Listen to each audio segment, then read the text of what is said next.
Welcome to Totalis Rankium. This week, Michael 9.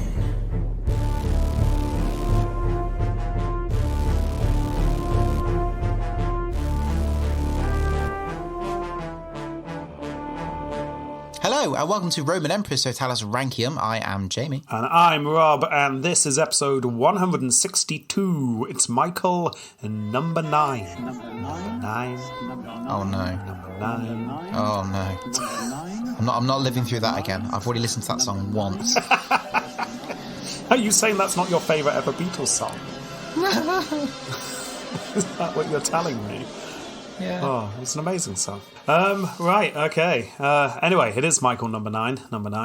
And it's a bit of a strange one this week. I feel like that wasn't the full introduction. Did I get distracted?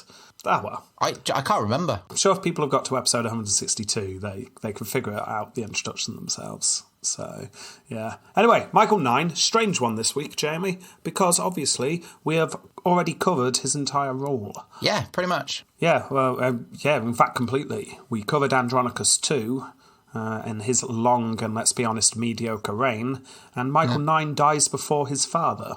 So we've kind of already covered the whole thing, so there's no new ground broken today. Well, let's rate him then. Well, I know what some people might be thinking, what you might be thinking even, is why are we covering him? Why does he get his own episode? Yeah, Rob, why? Surely he's just a co-emperor. He never ruled in his own right, and to be honest, this is a very good argument. But he's always on the lists, and I don't want people to think we missed someone, so we're doing him anyway. But yeah, you could argue he doesn't deserve to be here. But yeah, we're going to do it anyway. That's what we're going to do. So here we go.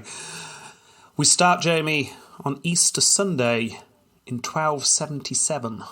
Bunny rabbits. Bunny rabbits all around. Laying eggs, hatching little chicks. Yeah, everyone is dressed up as bunny rabbits, holding bunny rabbits. Oh. There's a lot of chicks looking up at their parents, looking very confused. It's around noon, by the way. Well, that's how much precision we have on the birth of Michael 9. But when is noon? Is noon 1 o'clock, 12:30, 12? Well, it's around noon, so it's about that time. Okay. Yeah. Not that precise. Well, I mean, that's pretty precise. I mean, that is...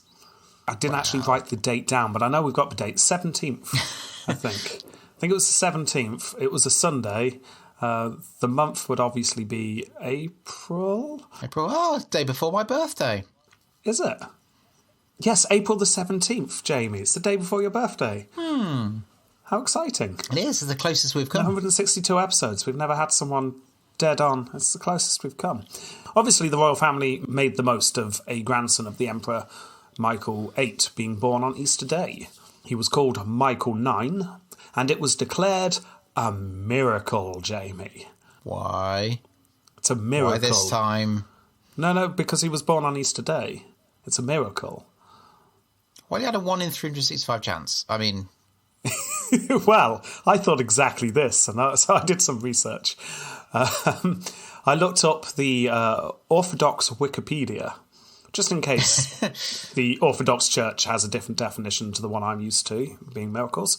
The Orthodox Wikipedia cites the American Heritage Dictionary of the English Language, by the way, just in case you know, and they define a miracle as, and I quote, an event that appears inexplicable by the laws of nature and so is held to be supernatural in origin or an act of God. Which obviously also includes, like you say, something that has exactly a 1 in 365 chance of happening. Yeah. Apart from leap years. I mean, if he was conceived on April the 16th, then I'd argue that's a miracle. That's a good point. I didn't think to check when he was conceived. So, yeah. Let's say he was conceived the day before. Miracle birth. It's a miracle. Yeah. It is a miracle birth. So there we go. That's nice to know, isn't it? It's a miracle. Oh, and we've also got the miracle jingle that we recorded for some reason ages and ages ago, which I found. Yeah, I was just doing some, tidying up of my files, and I found a miracle jingle that we'd recorded ages and ages ago for some reason. So I'll throw that in, and there we go. It's you saying miracle with some harps in the background. Oh, I like it. Yeah. I have no memory of that at all. No, I remember the right. Omen Time introduction. Recorded it 2 years ago. I checked the date on it. 2 years old, that is. Yeah. Wow. So here it is. And there it was. Miracle. Hope everyone enjoyed that. From now on, we will be playing that every time there is a genuine miracle, or whenever something that has exactly a 1 in 365 chance of happening. Because apparently they're the same thing. So, as per usual, for this time, very little on Michael IX's childhood, but we do know that at around roughly the age of 4, his mother dies. Another miracle. Well, not the mother dying, but the mother dying on that precise day was Yes. indeed a miracle. Yes, we don't have the day, but presumably it was a day, so therefore Yep. it's a miracle, Jamie. Okay, A play the music miracle. again. There we go, a miracle. He was left with his little brother, and his father Andronicus too. So the family's a little bit smaller, a bit sadder. Well, presumably he grew up in court. We assume he was well educated, etc., etc. We don't get any tales of him being crazy or fun as a child, and as an adult he was described as being pious and sensible, so presumably not a crazy child. Not a Probably raver. fairly, no, probably a typical just plodded on with stuff kind of child. A year after the death of his mother, his grandfather, the emperor, dies. So his father, Andronicus, too, becomes the emperor. And then, as we saw, his father then remarries. And you've probably forgotten this, but his father married 10-year-old Yolanda / Irene. She changed her name. Oh, yes, I remember that. Yes. Now, Michael IX Yeah. is 7 years old at this point, so his new stepmom is only 3 years older than him. And still a child. Yes. So that would be weird. They could play. I mean, yeah, exactly. I mean, obviously this is a political marriage, but it must have been very strange to have a stepmother so close in age to you. Now, just so you know, we don't really go into this later on in the episode because it doesn't really attach to the story much, but the two of them hated each other in later life. The stepmom and the son. Yeah. Yeah. Yolanda has children and she feels like her children should be next in line for the throne, not this stepchild. The two do not get on at all. Now we hear nothing about Michael until he's 11 years old and his father betroths him to Catherine of Courtenay. This is another political move.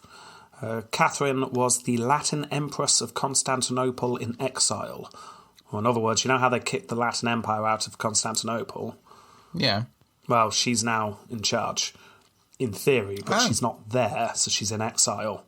So this is Andronicus thinking, tell you what, let's marry her into the family, and then there won't be any crusades claiming the city back, maybe. Fingers crossed. Yeah. However, the marriage didn't actually take place. Communication between the two sides break down. The betrothal, although not formally broken at this time, it's just not going to happen, and everyone knows it. So people in the court start speculating who is going to wed the heir. And a lot of people wanted to wed the heir, obviously. Tie your family into the royal family? Oh, that's going to be good, isn't it? Did you think where they get like those women lined up? Like the women cast market? No. As far as I'm aware, that didn't happen. But there was rumour and speculation. Yes. Several names were put forth, including the sister of the current king of Sicily and the daughter of the despot of Epirus. But in the end, it was decided that the Armenian Princess Rita was the best choice. Oh, good name. Yes, it is a good name. So Andronicus sends the current patriarch to go and negotiate. Go and see if you can pick yourself up a princess from Armenia, if you will. And it works well. The patriarch came back with the princess under his arm.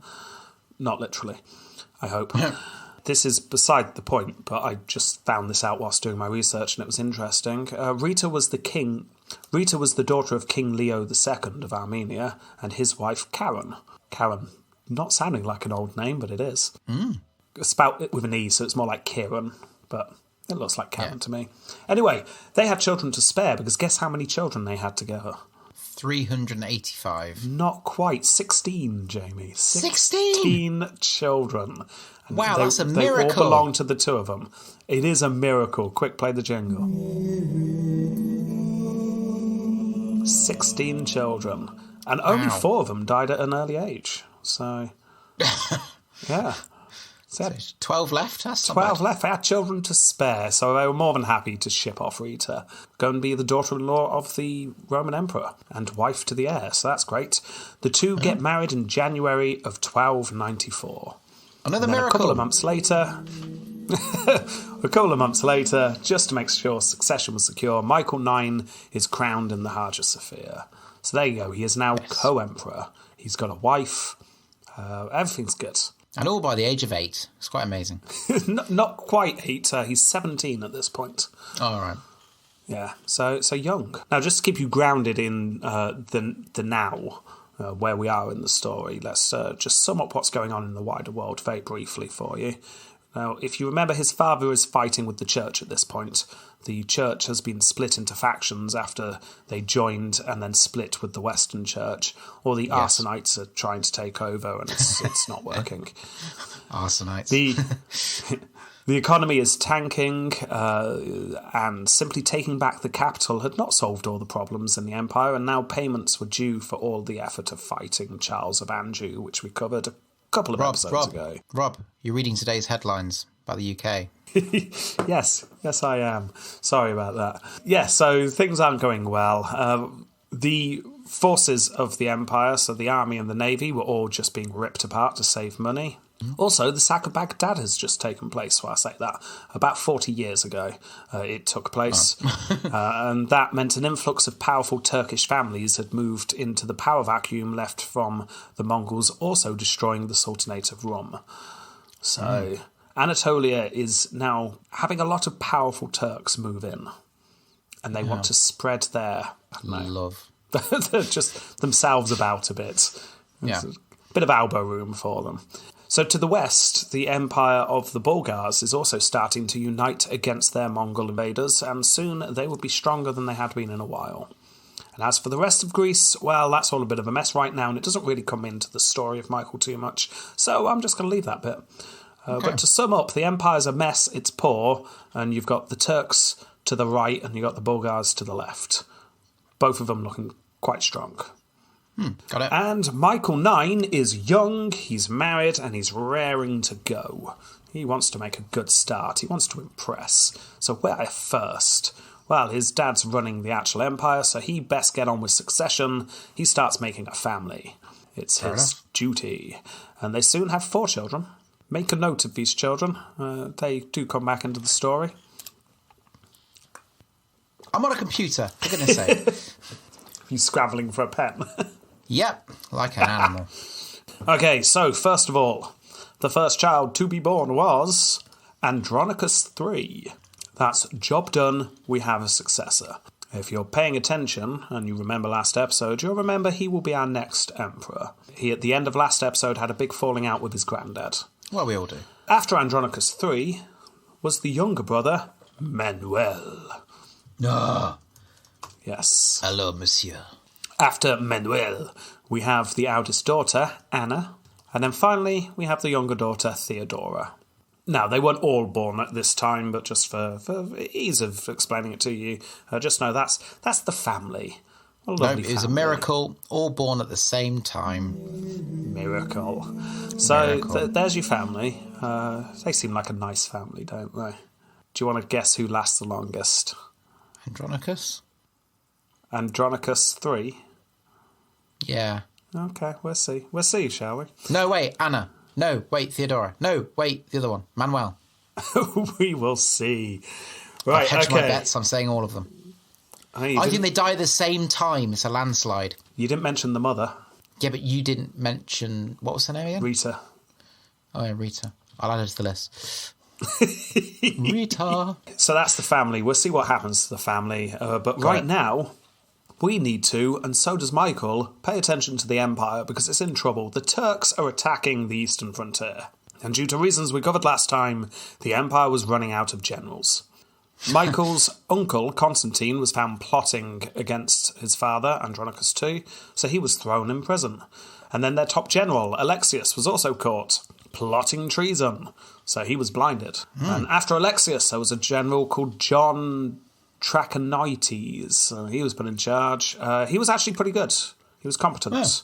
Yeah, he was getting stuff done, but he was an arsenite. And the current patriarch was not an arsenite, so he was driven from his position just for his religious beliefs. Good stuff. There we go. And then after this, there's a whole succession of incompetent generals that we don't know the names of, but apparently they were all rubbish.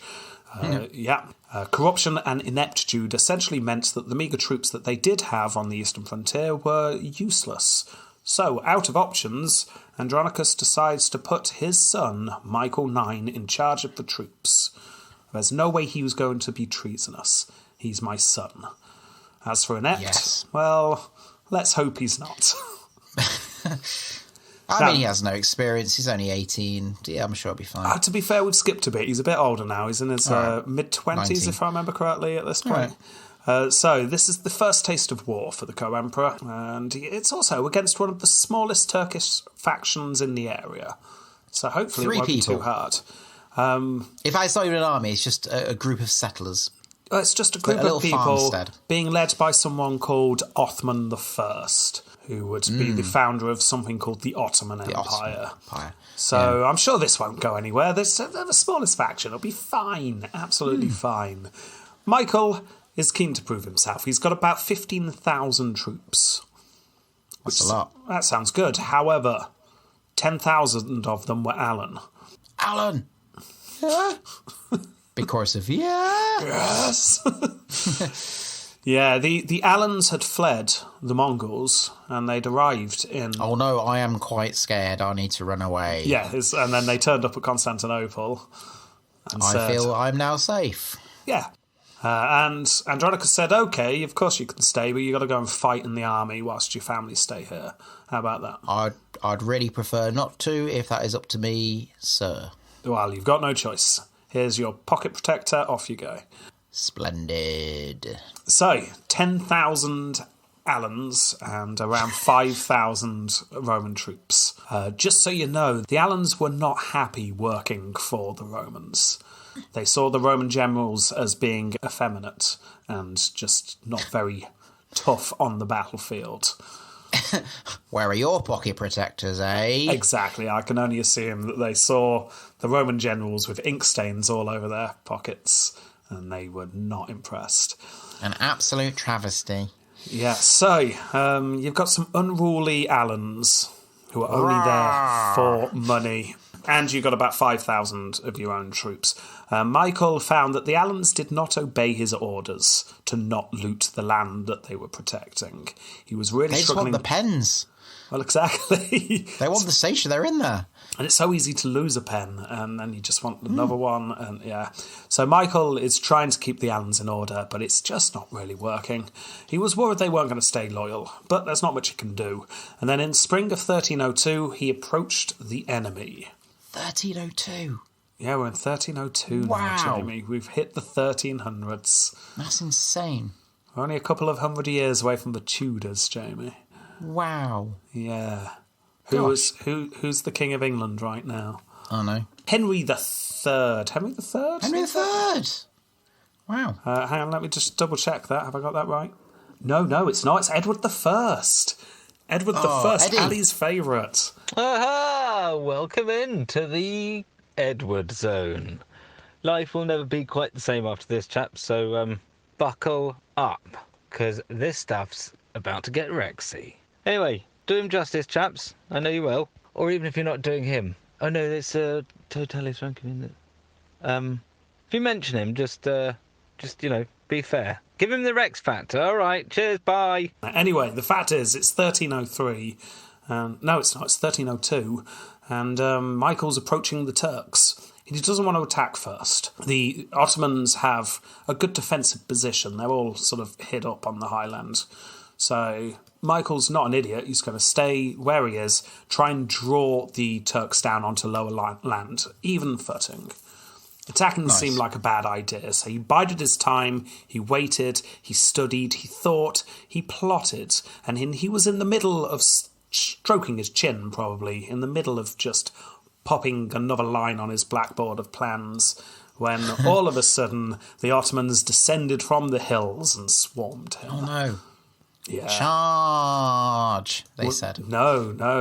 Oh no, because it's yes, and of course. Yeah. Well, maybe the Alans are saying that in return, like charge. No, he wishes. Oh. Yeah. Oh. Well. Oh no.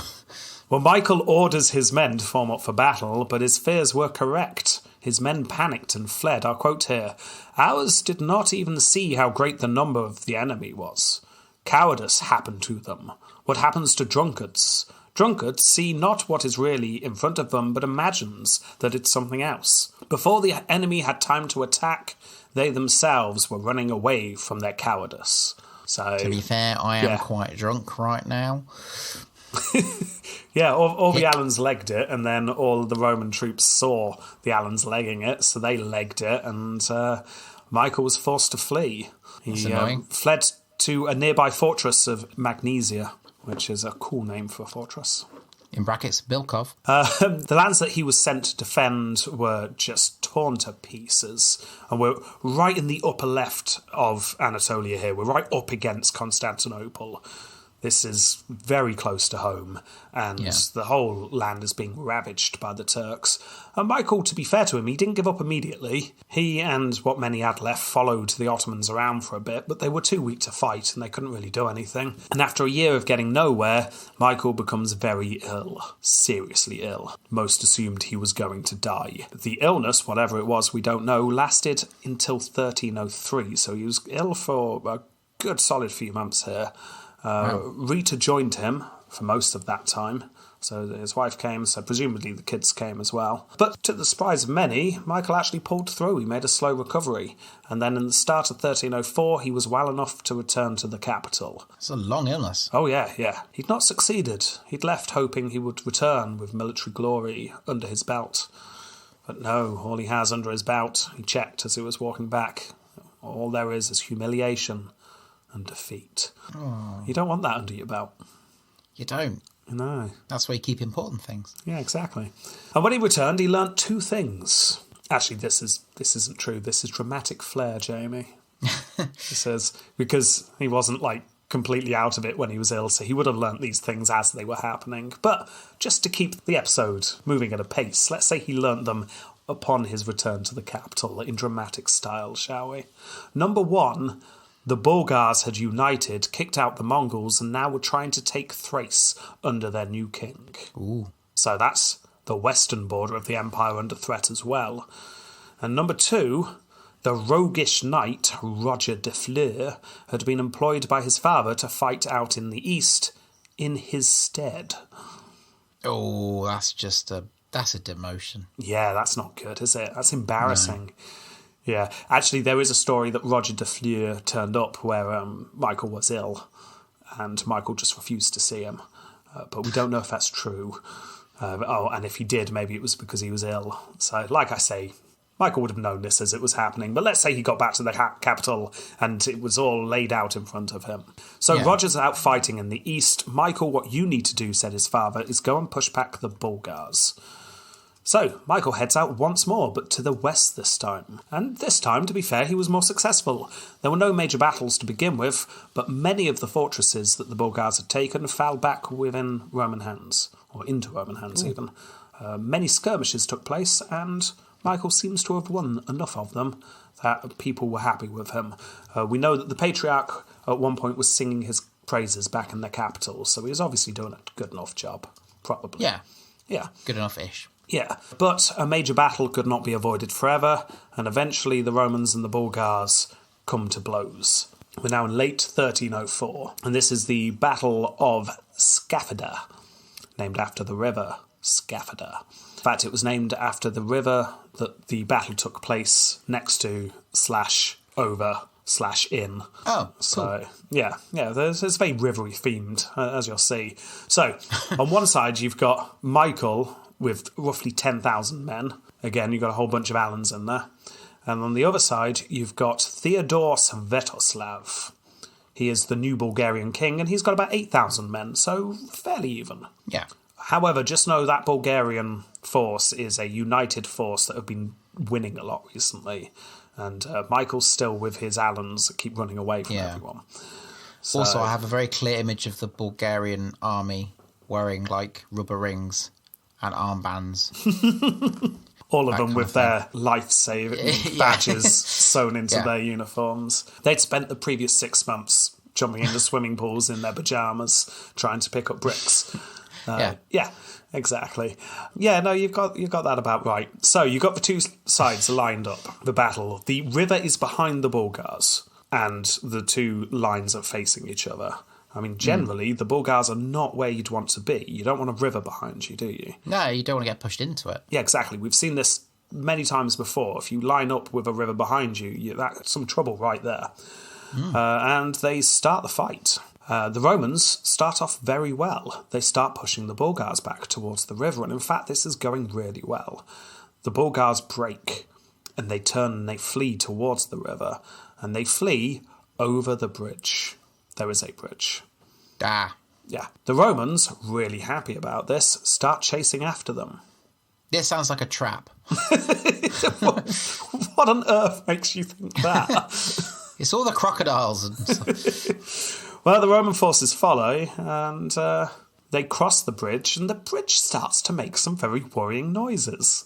Lots of creaking noises. I can hear this weird cracking sound. Yeah. This isn't following the 4947D ordnance. Then the bridge collapses. Ah. The forces that had got across realised that the Bulgars were coming back. The forces on the bridge were now the forces in the river drowning, and the forces that hadn't reached the bridge yet were cut off. So that's not good. Yeah. The Bulgars swung back round and just absolutely annihilated the Roman forces that had managed to cross the river.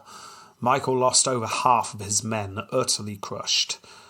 Now, not all the Roman forces were killed. Many were captured and ransomed, and Michael and his father had to sell their personal jewellery in order to buy them back again. This was an utter humiliation. So that's Michael's second major battle. Fun. So Michael heads to Adrianople to lick his wounds. That's quite close. And it's here that the roguish knight Roger de Fleur was murdered. If you remember last episode, Roger went to a party with 300 of his bodyguards and they all got murdered. Yeah. Well, that's how I told it last episode, but let's look into it a little bit deeper here, because how did this happen? Like I say, last episode I heavily implied that Michael was behind it and his father probably knew as well. But in doing the research for Michael, I found actually there's a couple of other sources that said things happened slightly differently. So let's play Who Killed Roger de Fleur? Who killed Roger de Fleur? So just to remind you, Roger by this point, leading the Catalans, the mercenary troops. Yes. He has taken a huge chunk of Anatolia, and he's become so powerful it's only a matter of time before he carves out a chunk of the Roman Empire just for himself. Yeah. He also, don't forget, had forced Andronicus II to declare him Caesar, so he was now fourth in line of the throne. So Roger's powerful. So, who killed him? Option 1. It happened like I said last time, and most of this comes from Pachymeres, if I'm pronouncing him correctly. He's our major source for the time. Roger turns up at Adrianople after demanding a huge amount of pay from Michael's father. And the only reason for him to go to Adrianople at this point is either for him to show off to Michael that he's now powerful, or maybe to befriend Michael because he wants to be accepted within the royal court. Maybe. Who knows? But the fact is, Roger turns up in Adrianople, Michael invites him in. Now, according to the source I followed last time, Michael invited him, which makes you think that maybe this was all planned from the start. Yeah. Roger arrives with his 300 men, they party for a week, and then on the very last night, Michael left the room early, and in came a bunch of Alans seeking revenge for Roger killing a bunch of Alans when he had first arrived in the area. I want some revenge. So, that's option 1. Option 2, different source this time, this is Gregorus. Roger turned up to put Michael IX in his place. He showed up and he let the co-emperor know that his father had given in to his demands for money and titles, and I'll quote here, "When he did this, so when Roger did this, the emperor Michael flared up with anger, and the soldiers who surrounded the emperor in large numbers, drawing their swords, immediately hacked Roger and along with him some of his companions." So apparently, according to Gregorus, Michael IX was just jealous of the success of Roger and had grown to hate the man, so as soon as he turned up, they just hacked him to bits. That's quite brutal, but understandable. Brutal. Number 3, Michael actually had nothing to do with it. There's a story that relates that a teenage Alan was angry that Roger had killed his Alan father and had started a riot. And actually it was all out of Michael's control. It was just an accident. So those are our 3 options. Yeah. We've got Michael planned it and got the Allans to do his dirty work. Michael, in a fit of anger, just killed Roger. Or Michael had nothing to do with it. What are you going for? Do you know, I think I would, like, knowing history's really messy, my gut feeling is the angry Alan, young Alan. I mean, the Angry Alan story does also kind of link to the first story. It could be that Michael left the room for purely innocent reasons. And then that riot that kicked off. So, yeah. I'm happy to go with number 3. Yeah, even though we said last time that Michael probably knew what was going on. If you're going for that, I'm going for that. We're going to say Michael. What would you go for, though? What's your gut feeling? I genuinely have no idea. All right. I mean, this one is up in the air. There is no way that you can tell. He either knew or he didn't. We've got no way of telling. So, I know what the Catalans thought. The Catalans thought Michael knew what was going to happen. But, of course, they'd think that, regardless of whether Michael was innocent or not. You're going to think it happened in Michael's court. So, yeah.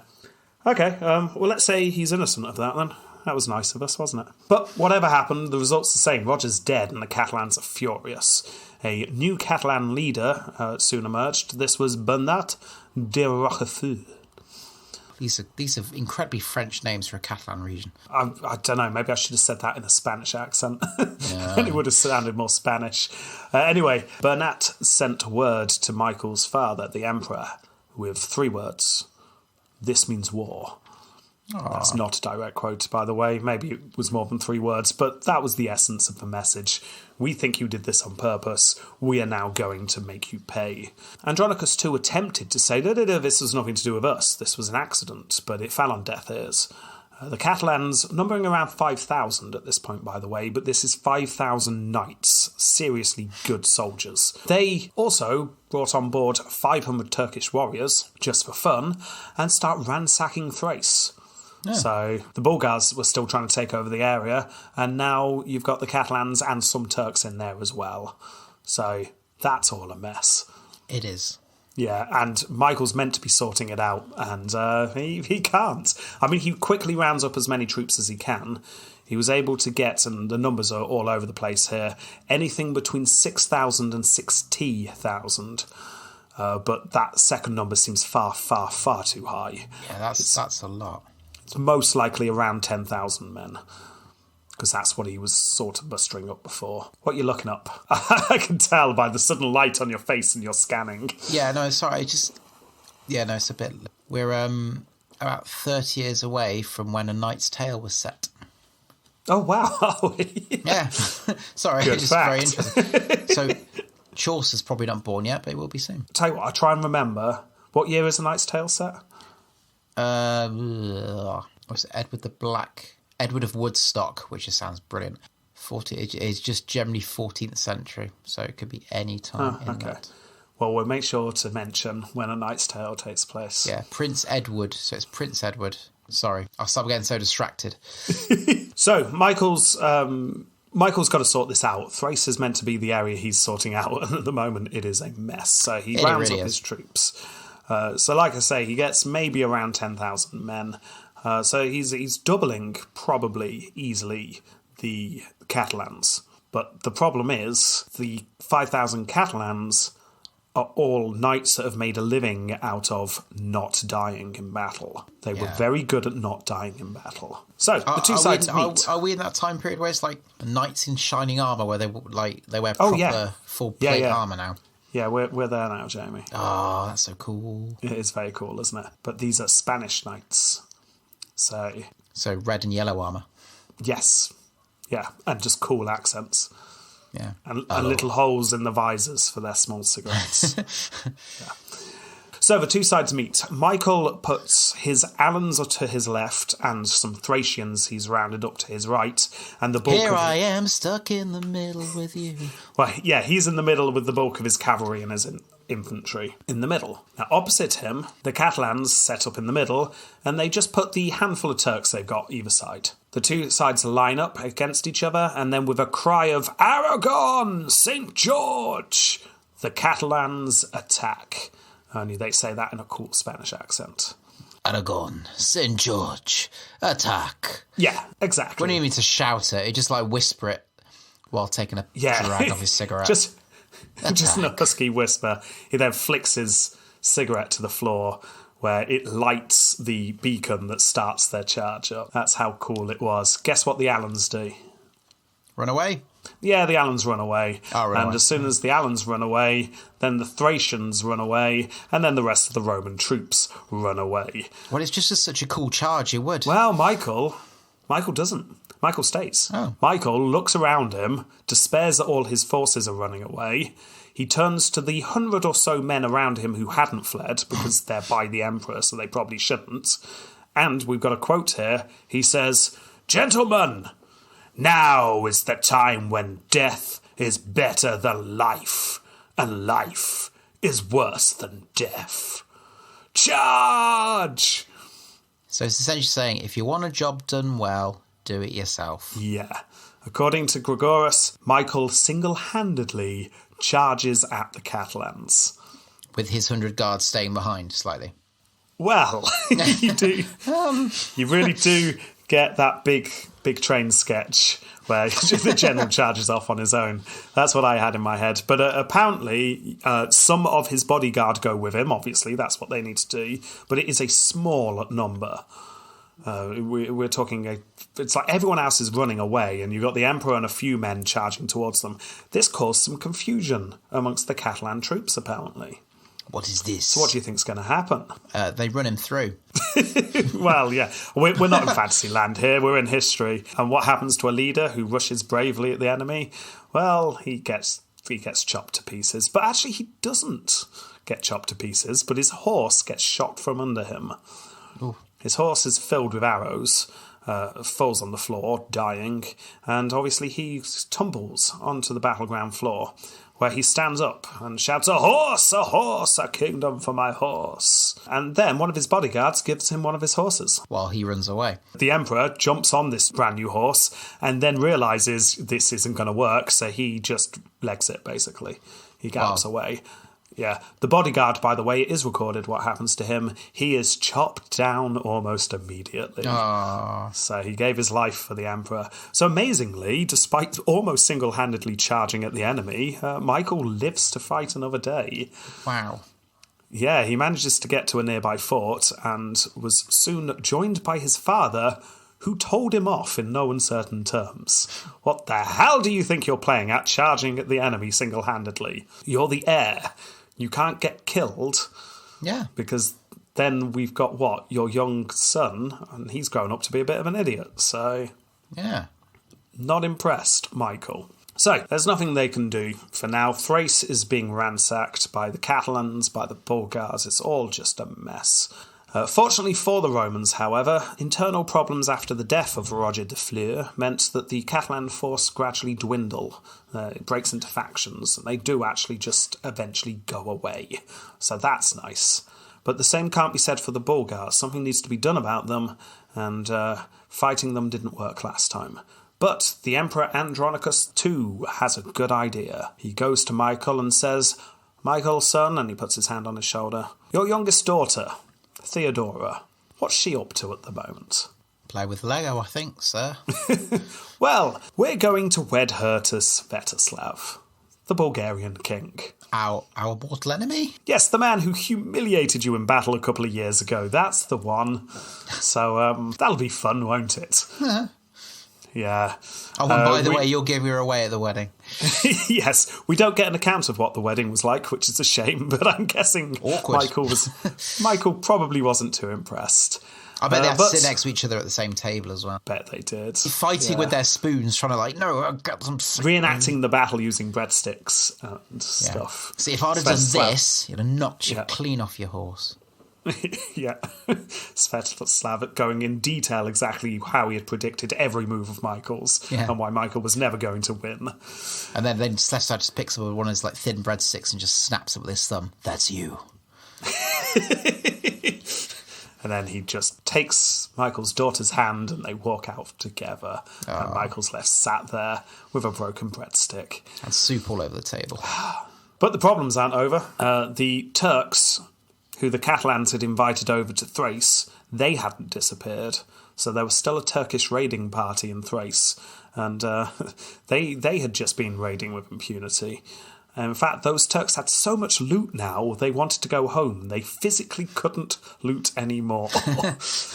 We're too weighed down. So much gold. We are. Wow. So how do we get home? So they wrote to Andronicus and said, can we just, pass through to get back home with all this loot we've looted off you, please? And could you lend us a few horses, because there's so much loot. Yeah, if you do that, well, just think about it. We'll be gone then, and we won't be looting you anymore. So, yeah, just let us through. Andronicus decides, as much as he hated it, it's like, actually, this does make sense. At least they'll be gone. Fine, go, get out of this land. Just sod off. However, as they were passing through close to Constantinople, it became very clear just how much loot the Turks had. It was a lot, and it soon became very clear that politically Andronicus couldn't let this pass. He'd looked too weak. Yeah. So he ordered several of his generals to go and attack the Turks and get all that loot back. However, those generals were generally too incompetent and too slow to move, and the Turks found out what was about to happen, so they took a nearby fort and called for reinforcements. So, Andronicus turns to his son once more. Right, you're in charge now. Go and take that fort, go and defeat the Ottoman Turks, and get our loot back. There's a slight problem. They've got no forces left. I mean, most of the Alans have just legged it by now. All those Roman soldiers they did have legged it. They literally have some peasants. So the peasants were rounded up and some armour was shoved on them. And then Michael... Yeah. You there, what's your name? Jeff? Yeah. All right, in the armour you go. It's a bit like in Helm's Deep, where they're just giving these battered swords to the Yes, the farmers. It really is like that. So, all these peasants in armour go and take the fort. This goes about as well as you could guess. Yeah. One source tells us that Michael was literally weeping and shaking with rage as his men refused to listen to him, and the Turks just sort of swanned off with most of the loot. So that was a failure. Soon after this, his father asked him to go and live in Thessalonica, second city of the empire at the time. Just go away. Just go away, Michael. Well, the second city, there was unrest there, and Andronicus wanted it quelled, which we covered last time, so I won't go into detail again. But just know, people weren't happy in the city, and it was hoped that Michael being there would calm things. Mm-hmm.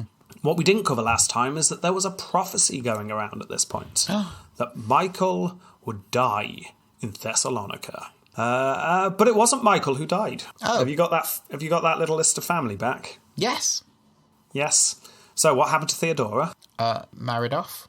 Yeah, she was married off to his enemy. Yes. And then at this time, Michael gets really ill, and so does his daughter Anna. And Anna dies. Oh. Yeah. Michael was very distraught by this.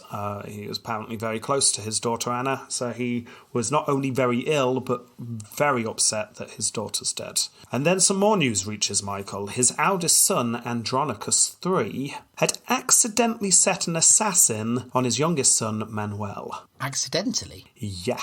Is this accidentally with bunny ears, or just genuinely, I'm an idiot, I made a mistake, kind of thing? As far as we can tell, genuinely, accidentally assassinated his own brother. I'm not going to go into details now, because obviously this is Andronicus' story, so I'm going to go into details with him. But, yeah, the news that Michael gets is his son, Manuel, has just been murdered due to his other son. I cannot wait for that episode. So that's a shame. And like I say, he was already really ill anyway. Apparently this news did him in. The death of his daughter and then the murder of his son in close succession when he was already on his deathbed anyway finishes him off. He dies in 1320. Wow. That's the end of Michael IX. Right. Yeah. I mean, quite a tragic life because he didn't really do anything. I know, it's so depressing, isn't it? But it's quite sad, though. It's not like kind of a ha-ha hilarious. It's kind of actually there are reasons why things didn't work for him. And then the tragedy of his family. It's a really depressing reign. It is. It is. Right, let's arbitrarily rate him then, yeah. Let's do it. Phytius Maximus. Okay, Phytius Maximus. I mean, straight away, obviously not good, but perhaps it's more of a mixed bag than you might first think. Yeah. Let's not write him off as a zero straight away. Okay, to begin with, he loses to the Ottomans when he first goes to the east to try and put down the Turkish forces. Yeah. Now, he does lose that first battle, but he doesn't give up, remember. Afterwards, even though the Alans have fled, he tries to take on the Ottomans, but he's too weak. But at least he doesn't give up. And then illness takes him off the board at that point, so he can't continue. At this point, he is replaced by Roger, by his father, but he's sent to Thrace. And remember, he actually did some good in Thrace to begin with. He won several skirmishes and won back some forts. So there's something in the plus column. Yeah. But then is the actual battle against Svetoslav and the Bulgars, where he is defeated once more because his men charge onto a bridge. Now, it should be said that it is not on his orders, apparently. Apparently his men got too over-enthusiastic and chased after the Bulgars. Do you think he looked at the bridge and said, that doesn't look very secure to me. I don't think... No, stop. Oh. Yeah, you get the impression it was more like that. Now, obviously, we still need to criticise him for that. He's in charge, so he needed better command of his troops. But he wasn't making stupid decisions, apparently. It's just he didn't have full control over his undisciplined forces. So, anyway, he's defeated there. But it also does say that he fought bravely in this battle and he led from the front. So he was in the thick of fighting. And that's something we rarely see with Emperor. Yeah, definitely. Then he is defeated by the Catalans after Roger is murdered. Again, the Alans did a runner. But then, this is the battle. Yes, he is defeated soundly, but he's also got the really cool story where he essentially screams death and then charges single-handedly into the enemy. Yeah. Comes off his horse, scrambles onto another one and manages to escape with his life. I mean, that's just pretty cool. And then he can't defeat the looting Turks at the end because he's leading a group of peasants because that's all the Romans have left. So yes, I mean, it's not good, but there are some good personal stories. He's just got awful undisciplined forces that he can't use. So how do we rank this? Well, I think we rank it like we've ranked everything. We have to rank him on his successes, because if we ranked everything on the past in the same way, it's like, well, he wasn't successful. Doesn't matter how brave and resilient he was. It didn't work. Oh, no, I think he deserves points for charging single-handedly into a... This isn't Successus Ultimus. Though. This is... Yeah, but it's not Successus Ultimus. That's about Empire. It's how fighty he is. Yeah. And he single-handedly charged at a force. I mean, you've got to get points for that. Are we pointing now? If you're about to say zero, Jamie... I'm not going to say zero. I'm going to say you're zero. breaking with precedent, not me. I'm not saying zero. You're not saying zero. No. What are you saying? Go on then. I'm going to give him... Throw your number out. I'm giving him a 1 for effort. I'm going to give him 2 points for the cool story of charging in, and I'm going to give him 1 for the other tale of him personally leading troops at the front. I'm going to give him 3. Yes, he lost everything, but he was a fighty emperor. He was far more fighty than most emperors we have had recently. Grand total of 4, then. I think that's fair. Huzzah for him. Because he certainly doesn't deserve many points. He lost everything. No. But, yeah, he's brave. Right, okay, Crazium. Approbium Crazium. Okay, there's only 2 things I could think of here. The first is the murder of Roger, and we decided during the episode that he was probably innocent of that. Yeah. So, does he deserve points? I mean, maybe a token point for no smoke without fire, but... That's the thing. It's like we don't know. We're just assuming from absolutely nothing. Yeah, and I remember in the past when we just don't know, we've given maybe a token point for the story, but not gone high. And the other thing is, I mean, he did charge at 5,000 knights on his own. Yeah. That's a bit crazy. It's like he wanted his death to be glorious. Yeah. He's like a Klingon from Star Trek. So does he deserve a point for that? Yes, actually. Yeah, I think so. I'm Yeah. going to give him 2, Okay. actually. I'm going to give him 2 for that, because that's... Yeah? I mean, he's not killing people indiscriminately, but he's a bit... Yeah, off his it's a rocker. bit... Yeah, okay. Yeah, I'm going to give him 1, because not much is going on, but yeah, he deserves a little something. Successus Ultimus. Okay, this isn't his round. Well, I mean... I don't think he can have anything for Successus. I mean, correct me if you're thinking differently, but he had failed at offspring. everything he tried. He carried the line on. Yes, he managed to have a child, but that child murdered his other son. Not a good child. No. And also ends up deposing his father, if you remember last episode. Yeah. So I don't think he's getting points for succession. No, he's... Um, no. And he just failed every job he was given. I mean, you can argue it wasn't his fault, but it just didn't achieve anything. I'm giving him 0. I'm giving him 0. He doesn't deserve anything here. Okay, Imago Facius. Imago Facius. Well, that's a big beard. There's a big beard. He looks older here than I imagine him to And be. very stressed looking. He does look very, very stressed, doesn't he? Yeah, he looks as if he keeps losing battles. No, this is probably his expression whilst watching his daughter marry Svetoslav. Yes. Yeah. Yeah. Just tense, stressed, not happy. Yeah, I mean, we've had these images for a while now. Not much is changing. Nothing is jumping out to say this one's amazing, apart from a stressed face. I'm going middle of the road. I'm saying 5. He has a slightly wonky face. Okay. The beard Does on that mean he deserves... Well, the beard on the left side is slightly higher than the beard on the right side, but that could be due to stress shaving. Yeah, probably. So, what are you going for? I quite like the detail, but it's nothing that stands out. I'm going to give him 5. Yeah, okay, so that is a total of 2.5 for this round. Tempo completo. Okay, how long do you think he lasts? Well, he's crowned quite young, wasn't he? So 15 years, 10 years, something like that. From 1294 to 1320. Yes, remember his father had a very long rule, so him being co-emperor, he was very much a Prince Charles kind of figure of just hanging around. So that is 26 years, which gives him a score of 3.25 for this round. Okay, so what's his total score? 12.75. 12.75. Better than I thought it would. And I disagree with this fighty. I think he should got a 0 for fighty, if I'm being really honest.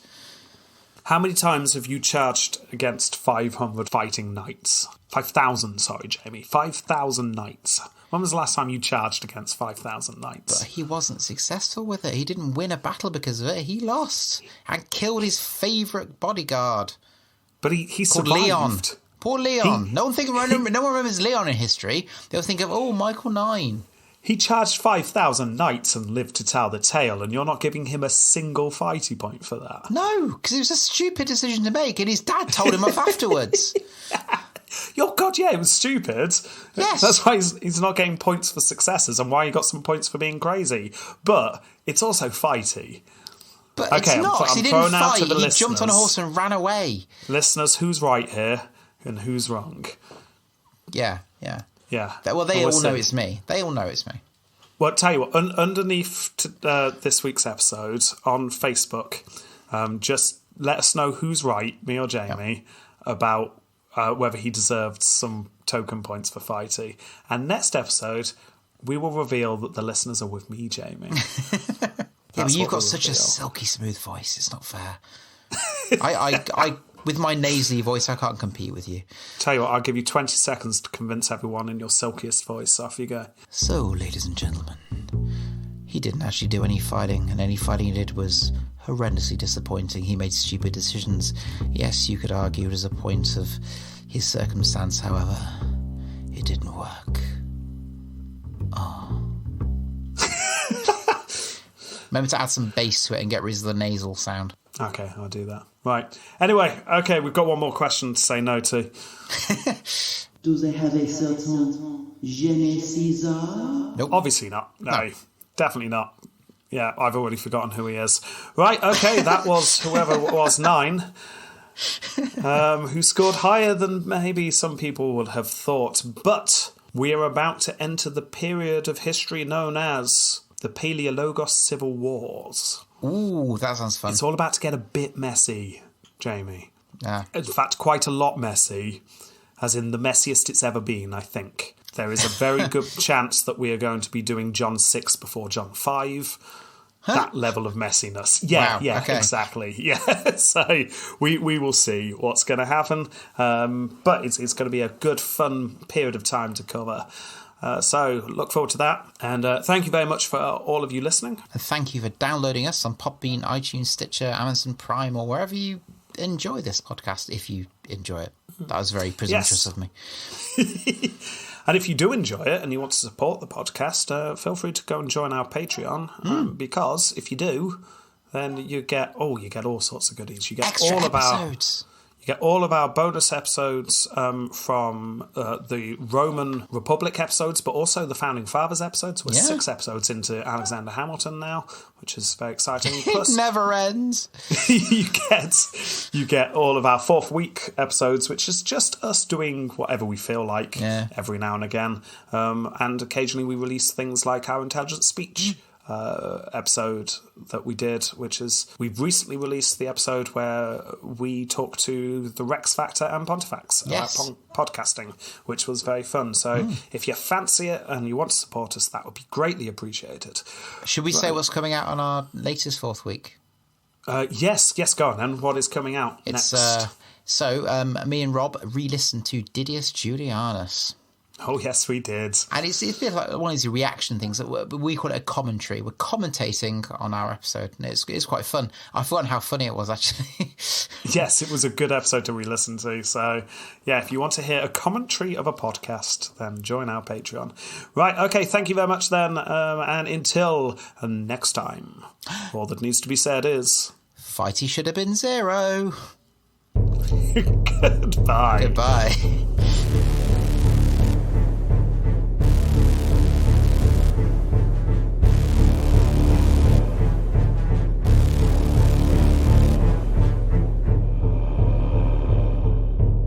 Andronicus, you have a son. It is true. I haven't, but my wife has given birth to a beautiful, healthy, strong, intelligent son who is an amazing fighter. Yes, Michael 9. A good choice, sir. A brilliant choice. Yes. Named after his grandfather. Oh, he will go down in history as a legend. He will, and I wasn't quite sure about adding the 9 on just yet, just in case, but... Well, I've got good hopes. He will definitely succeed you one day. Now, anyway, I was thinking, sir... Yes. Because obviously he was born on Easter. Congratulations. Yes, that was quite a coincidence. Yes, well, that's just it. I don't know if you've seen the opinion polls recently for your father. It's not going well. Oh, really? But I got cheered in the streets. They were shouting "boo" to me. Yes, no, that's not a good thing, sire. Oh. And also, you're the beloved one. Your father is much less liked.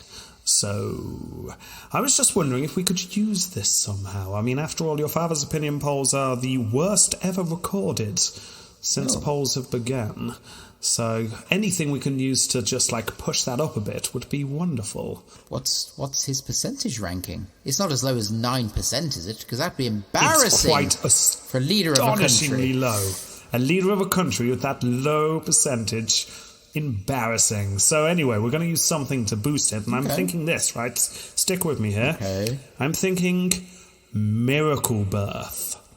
A miracle? But it wasn't a miracle. Yes, but your son being born on Easter, it's a miracle. But it's not a miracle. I had intercourse with my wife exactly 9 months ago, and it just happened to be born on this day. I mean, that's not a miracle. Yes, but could we spin it as a miracle? I mean, the public do love a good miracle. But how? It is literally... How many children were born today? Okay, maybe we could add something. Make it less 1 in 365-ish. An eagle. Yes, sir, now you're thinking with eagles. Right, okay. So let's get this down. He was born today on Easter... with an eagle. Oh, is this sounding a bit pagan? No, it's fine. The Constantine had eagles, didn't he? It's fine. Right, okay. Yes. He was born under the shadow of an eagle at noon on Easter. Does that sound like a miracle? No, that's not enough. That's not enough. How about he was born with a crucifix? Holding a crucifix? Yes. A solid gold crucifix. which he then passed to the eagle. Yes. I'm at least 1 in 2,000 at the moment. Would the eagle grab the crucifix with the talons or the beak? With its third wing. That sounds miraculous, doesn't it? Really does. Yes, so he was born at midday on Easter, Yes. and with a crucifix that he gave to an eagle with 3 wings. That sounds... Does this sound like a miracle? Well, I'll be honest, I think that at the moment it sounds a bit preposterous. Well, we need to make it sound miraculous. Let's go bigger. Okay, bigger. More unlikely. More unbelievable. Is that what you're saying? Pretty much, yes.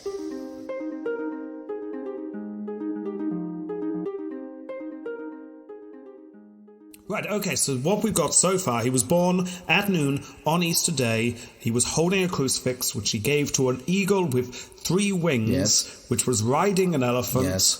and he was singing Gangnam Style with the full troupe of dancers. A miracle. I think we're pretty much at a miracle. Excellent. Great. Our job here is Yes, done. I think so. I will spread the news, sir. That'd be splendid. I mean, the only miracle I can think of, to be honest, is the fact that I've been away on campaign for 2 years and my wife got pregnant with my child. I mean, it's outstanding, isn't it, really? Oh,